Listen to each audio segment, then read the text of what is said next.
Hello. Hi. Hi.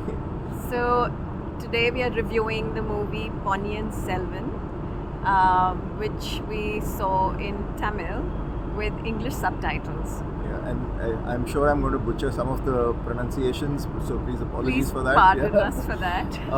Ponniyin Selvan is this is part one, and it's a story which was written about the Chola Empire by Kalki Krishnamurti, who was also a freedom fighter. It was written in a weekly serialized form in a magazine which he had, Kalki.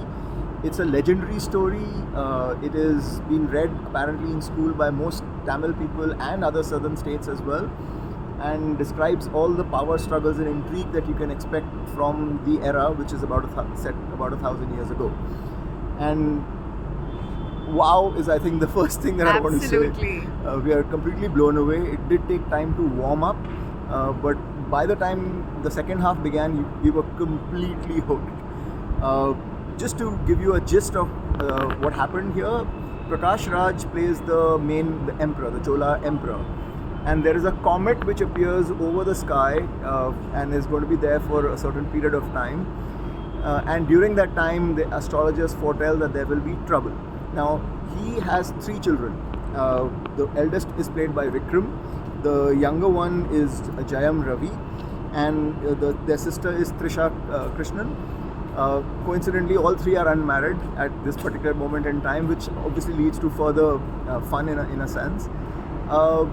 Now, in the midst of all this, there are people who want to make someone else the emperor, and so therefore there's a whole succession thing kind of going on. That is led by Sarat Kumar and the person who plays his brother Parthiban. These guys are plotting to make someone else king. In Rahman, who has some kind of a claim to the throne.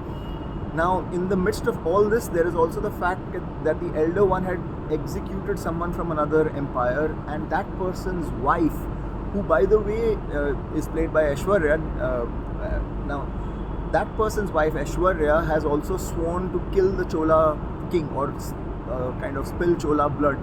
Now, in the midst of all this, we also find out later that there was some connection between her and the eldest son. So it's set up as beautifully as it can. Right. I think Sobita Dhulipala plays a key role as well. Right. And there are people, I'm just going to name some of the people who I think had important roles, including Aishwarya Lakshmi and Sobita Dhulipala I've already named. So sorry, I forgot one of the key protagonists, who is Karthi, who in a way is kind of the chief narrator in sense, or we are following his story as he shuttles between the Chola kids and the emperor himself. So it's, if I sound confusing, in the first half, it's confusing. You don't even get a sense of which palace and where are the people and where are they going and who's who. It is meant to be, in a sense, because it's not, I think, going to be there is definitely a part 2 coming next year. So and the way they end it, the point that they end it, it's like we want the part 2 next week. So now, what did you think? What were your I was blown away by the grandeur, the way they picturized everything about it. All these people are so good looking, and Aishwarya, of course, and the other actress, what's her name again? The princess. The princess, the 2 brothers' sister. I mean, she had this amazing expression, that she's knowledgeable as well as, she kind of catches on to all these signals. So very beautifully, all the actors were like cast. So the brothers, again, very clear as to why, what, whom, where, in what sense, why are they like that, etc. So and the grandeur, the sets, the dresses, I mean, they work beautifully.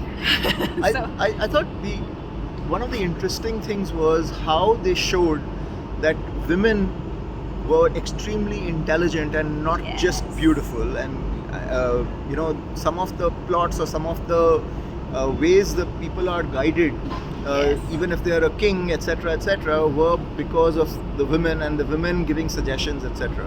Right. And I thought that's such a they expressed it so beautifully in that sense. And key roles played by these women. Yeah. All of them. All of them. They were cast. Yeah. And obviously with the Chola Empire, there's ships, there's Lanka, and there's all of that happening. There's Right. wars happening, and then we find out the reasons behind them. So really nicely set up. Right. Lot of emotion, lot of intrigue, lot of let's call it war. So it has everything, and little touches of humor, especially Right. especially with Karthi. Lots of touches of humor. There's a person who plays a priest. Right. It's just fun. Yeah. It takes you through very smoothly. I mean, it's nowhere do you feel like, oh, you know, that I kind think of. the first half it was It a was a little bit confusing, Yeah, but I was just admiring the whole Yeah. movie, and then it slowly it just comes together. comes Yeah. together. Yes. So rating. 8. Oh, I'm a 9. I mean, one thing that I do feel is the body language of the people Yeah. was not the body language of, let's say, people of that era. They do move for me as how we move today, and I believe in that era people moved a little differently based on other things that I've seen, read, etc. And but this is a minor thing. Yeah. On the other hand, I feel they did a great job of that. So But yeah. we really enjoyed it. Yeah. 9 from me, 8 from her, and we would love to know what you think. Exactly. Thanks. Thanks.